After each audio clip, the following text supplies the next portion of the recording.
Okay, and we're live on Facebook. And all of you out there in Facebook land, and delighted to be here. It's Betsy Hill, and this is part of our series of cognitive conversations. And today I have with me Anne Budicin, who is the principal of Glenwood Academy in Glenwood, Illinois. It's an amazing school, and Anne has been a friend and colleague for a number of years now. I'm not going to say how many because we don't want to feel any older than we are. But anyway, so welcome, Anne. So glad to have you. Thank you. I'm so glad to be here. I'm excited to speak with you today. Yeah, well, we always love talking to each other, so we're just going to have a good old chat. So can you start by telling us a little bit about Glenwood? Because it's a very special place. Sure. Glenwood really is a special place. It's a really unique school. And honestly, I can't think of any place really too much like Glenwood. Glenwood Academy is over 135 years old. One of our founders was Abraham Lincoln's son. And we have evolved over the years from a school that was really serving kids that had no home on the streets of Chicago, and started kind of as an agricultural trade school. We've evolved into a residential school, serving great kids, some who come from challenging situations from Chicago and the suburbs, and some students from Indiana. Our kids are with us Sunday evening through Friday afternoon, allowing parents to have their kids in a safe, nurturing, learning environment. And we are just really committed to leveling the playing field for our kids and giving them all of the resources that they need to succeed in life and with their education as they move forward. So our work with Betsy and the BrainWare Company has been a huge part of that. So that's why I'm really excited to be here and talk with you today. But yeah, Glenwood is a really cool place. We've got great kids, great families, and our outcomes have been really wonderful. Yeah. So you talked about the fact that when they come to you, they have some challenges, and sure. Some of them are, a lot of them because of the environments that they've grown up in and the challenges that their families have faced and things like that. And how does that show up in terms of, when they come to the classroom? Do you see challenges with learning or? So often our kids will come to us, some 2, even 3 years behind.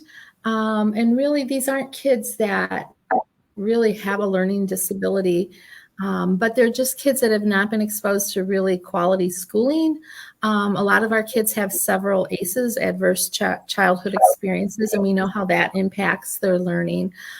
So it shows up kind of in their sense of themselves as a learner. And not all our kids, when they start really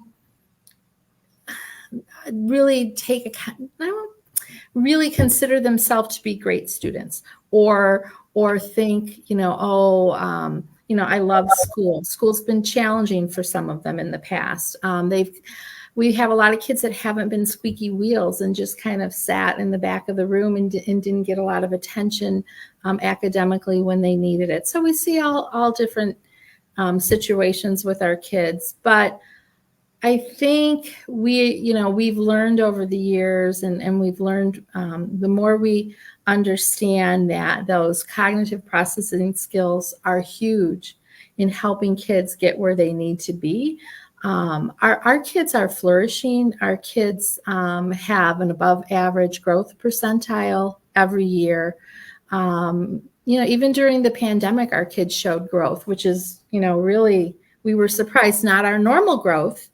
But I really think it's because our commitment to really addressing the need to work on these cognitive processing skills.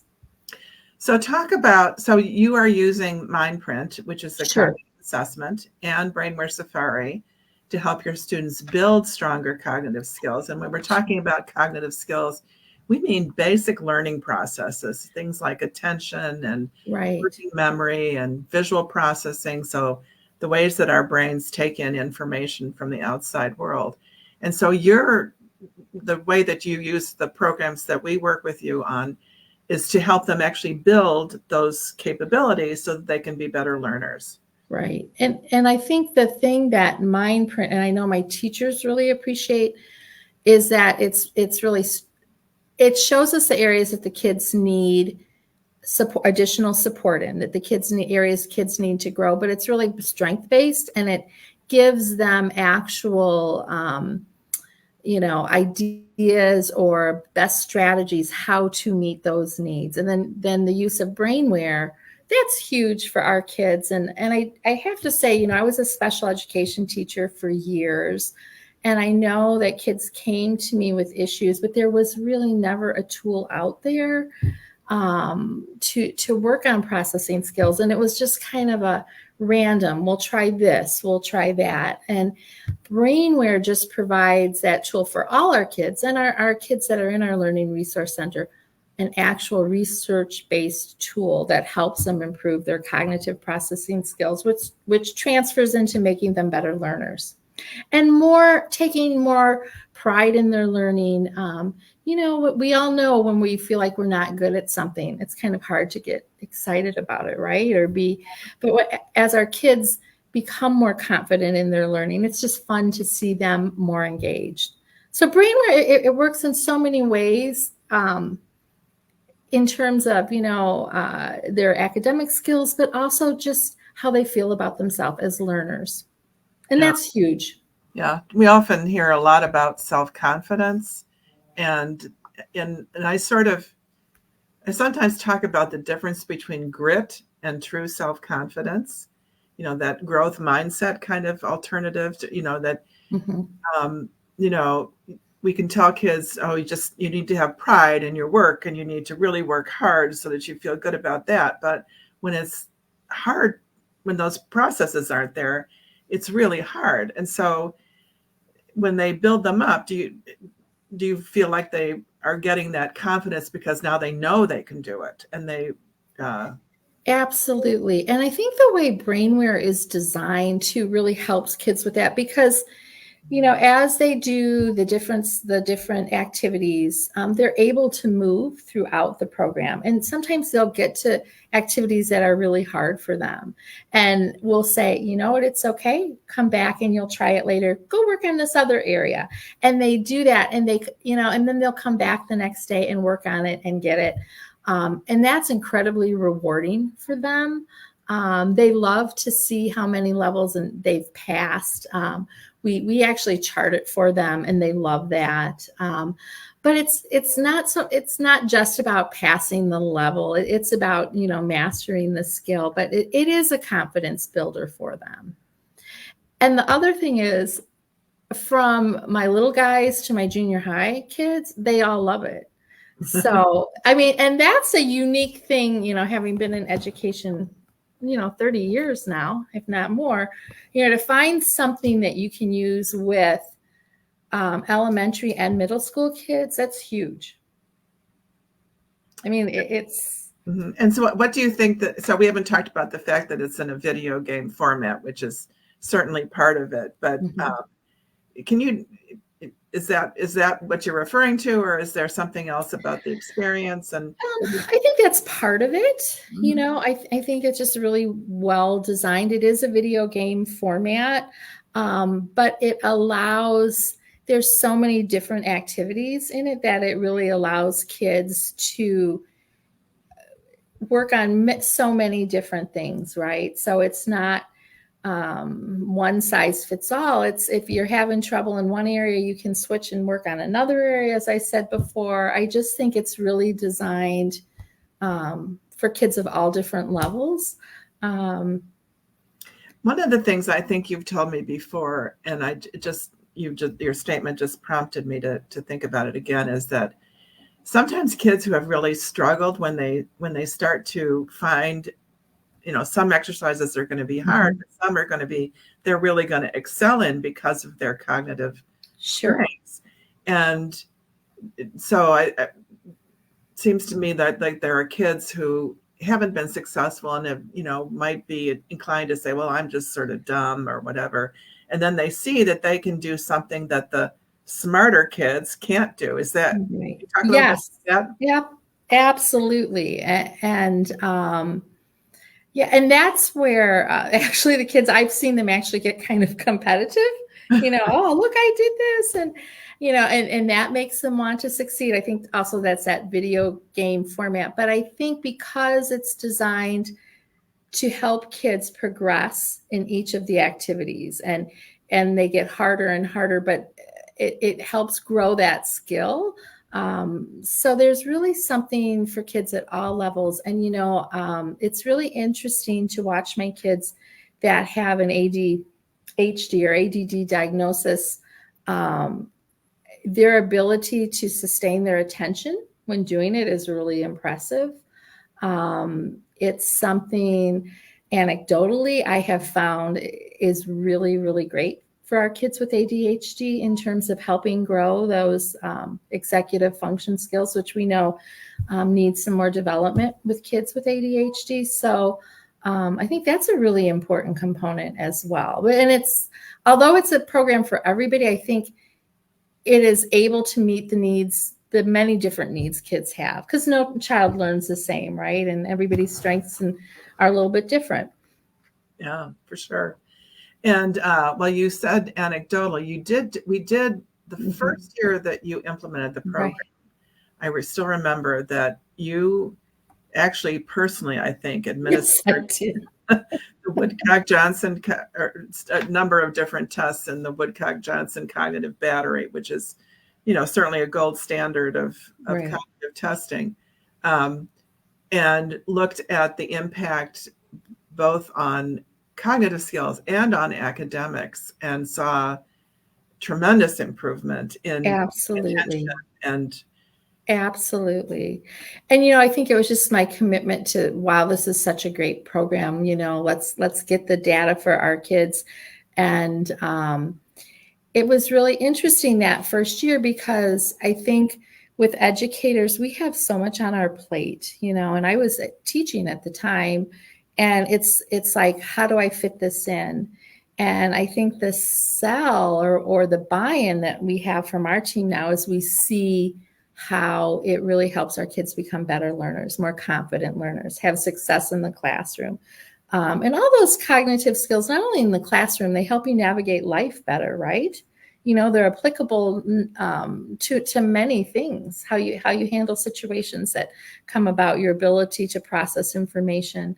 So across the board, it's just been a really important tool for us. So one of the things that we know about these skills is they support both learning, but also behavior and pretty much everything else we do. Have you seen an impact in all of those areas? Absolutely. Absolutely.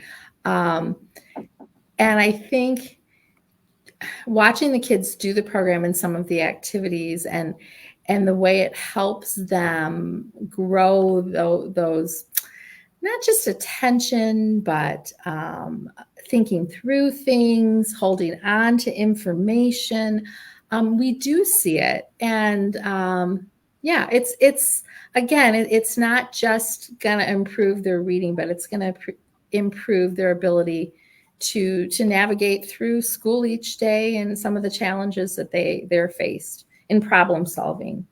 Yeah, absolutely. So inhibitory controls probably yes. the ones that most people think about when they think about executive functions. They think about self-regulation, and that's part of it, but also those other skills that you're talking about, working memory and so on. But inhibitory control is a pretty obvious one. It means you're just less likely, or you're better able to control it. If you're walking down the hallway and you feel like punching somebody, you might be less inclined to do that. Right. And, I think for many of our kids, because of some of the challenges that they have faced in their past and some of the ACEs that they have, I mean, we know that those experiences really are not inhibit the growth or impact those executive function skills. So here is a tool that will help them grow those skills that they are no fault of their own have not developed as they would if they had not experienced some of the traumas that they have. Yeah. So one of the big issues for schools is that in implementing a program like this, and you mentioned it, is how to find the time when you've got Right. so much on your plate, you've got a million things to do. Can you talk a little bit about how Glenwood has implemented BrainWare and how you fit it Sure. into your day? Sure. I think the huge thing for us is once the teachers see the positive impact it has with their students, you get the buy-in. But it's really, you have to think all learning is cognitive processing, right? That's what learning's about. So you're really laying the foundation for everything you do by implementing BrainWare. And that's why the time well spent up front really pays off in the end for the kids. And besides that, and the kids love it too, which is a plus, because there's so many things we implement because we think it's going to raise test scores, and that the kids are just, so this is something kids enjoy as well. And I think that's a huge part, kids, I want my students to come to school and be happy and engaged in learning. And BrainWare is one of those programs that it kind of sells itself. Once they get started, they love it. And again, the little kids through the big kids. Yeah. Not a lot of tools do that. I haven't found any, and I've been doing this 30 years. So it's been really a great tool for us at Glenwood. Our kids, our student growth has been great. And again, our student growth percentile every year, we were above average, which is not the norm for kids that have had some of the traumas that our kids have, or have had some of the challenges our kids have, or the ACEs. And I think a lot of that is due to their use of BrainWare. Yeah, fantastic. Well, I certainly love the times when I get to come out to the school and spend time with the teachers and the students. And you've also extended your focus on brains and learning beyond BrainWare, and have really are looking at other kinds of things. Maybe you'd like to share that too. Sure. So I think the other thing that we've done is really use the BrainWare Learning Company to assist with our professional development. And it's really been huge in helping teachers understand how to develop lessons that really promote best practices in the classroom, to develop those cognitive processing skills as well, to understand how kids are learning, and to understand some of the roadblocks that they see, but aren't quite sure what that roadblock really means. So our teachers have learned a lot and grown a lot professionally through the professional development that we've used through the BrainWare Company. And it's fun, enjoyable. It's been great. It's something our teachers actually really look forward to. And those of you in education know that a lot of times you say, oh, PD, and teachers are like, but this is something they've really committed to and really believe in. Yeah. Well, we do try to practice what we preach. And so right. when we do, you do.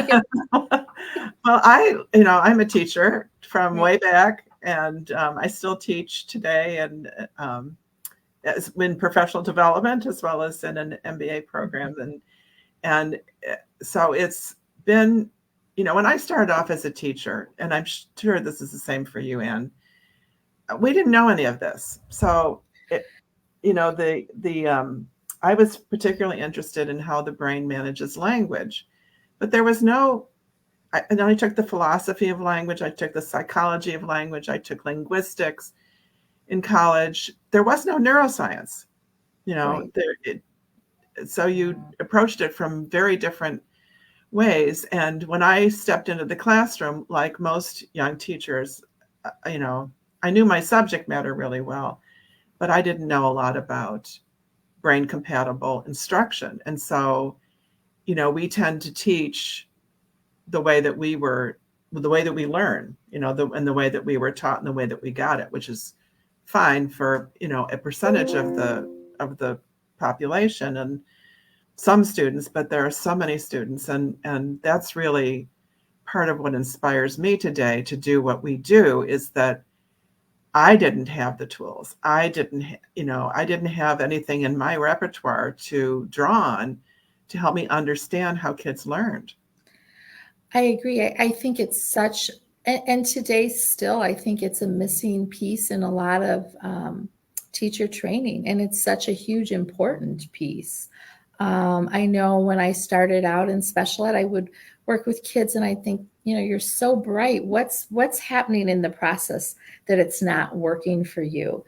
And there was really nothing out there. So I think what I've learned from the professional development that we've done with BrainWare Company and working with BrainWare and Mindprint is, those cognitive processing skills and really understanding how kids learn and how to develop those skills while utilizing the strengths is huge. And for teachers, Mindprint not only tells you where they're strong, but it also gives you ideas or the best practices or research-based practices of what to use in the classroom, right? So it's just a great tool. Everything is right there for you. Really helps too in our resource room because and in the regular class where you have to do differentiation, right? And you have to meet different needs of kids at different levels. And it really helps you kind of fine tune their programming.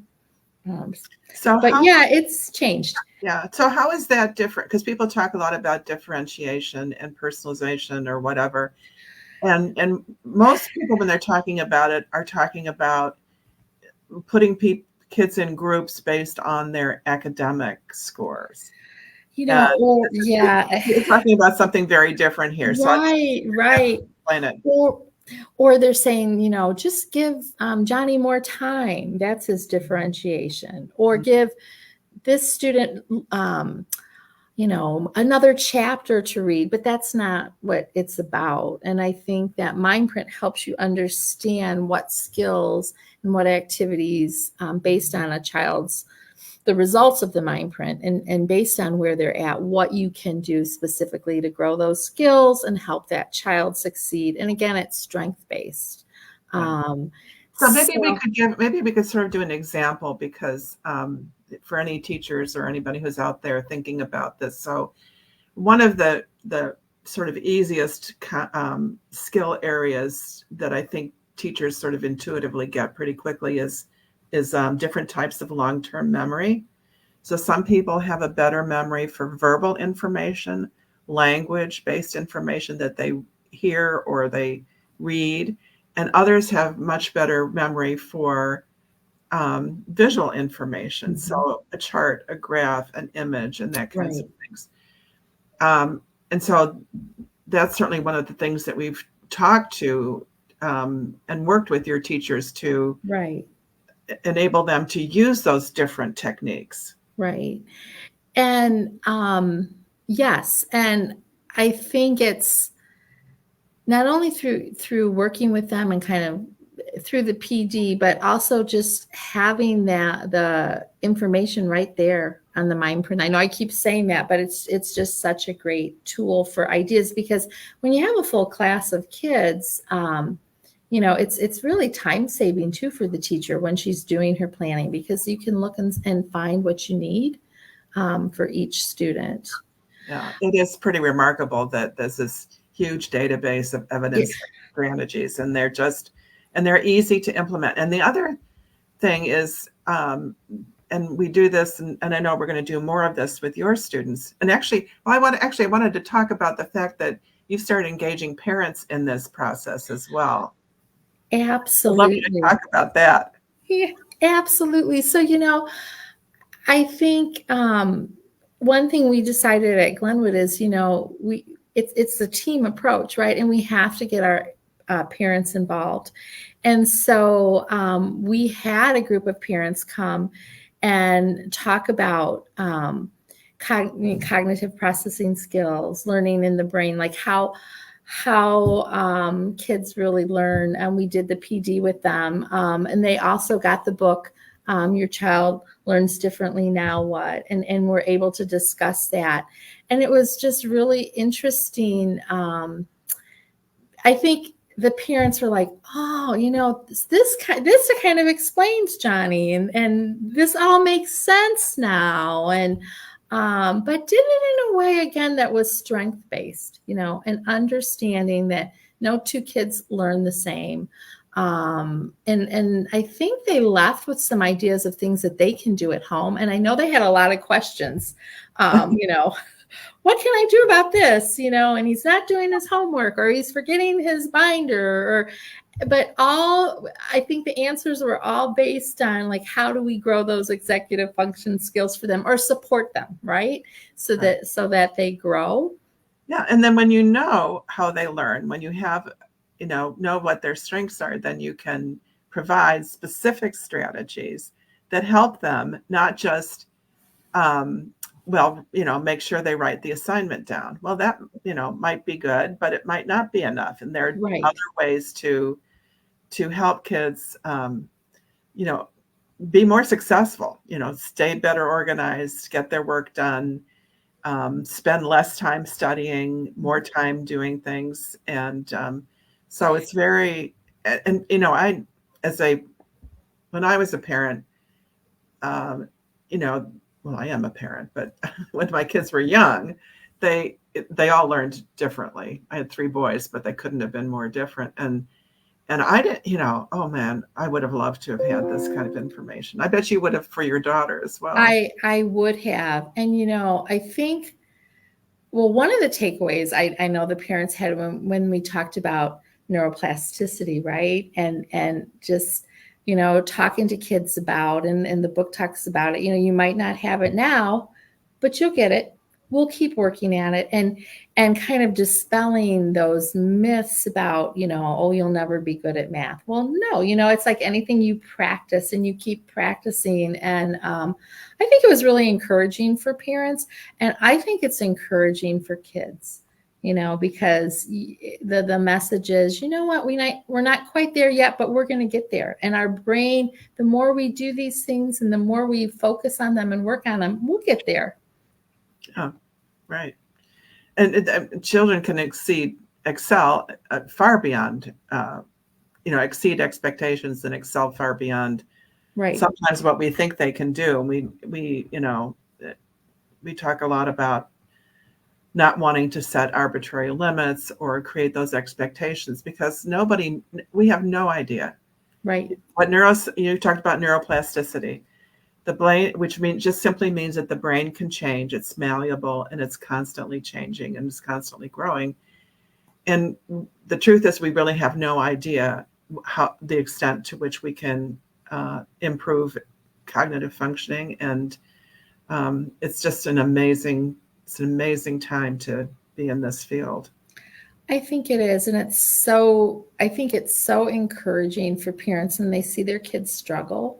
And sometimes the messaging isn't always positive from the schools, but I think, and that's a shame, because again, I think the whole point behind BrainWare and Mindprint is that, we can get to the bottom of what's going on. We can understand what's going on with the child, what their roadblocks might be, and work on those skills to help them and help them become better learners.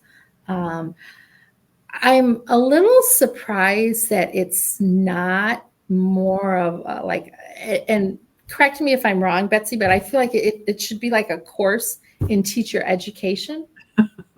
It's like you're forgetting the whole foundation of what you're doing. Yeah. Even there is more is there focus, a little more focus on ACEs and the reasons that kids have difficulty when they get to the classroom.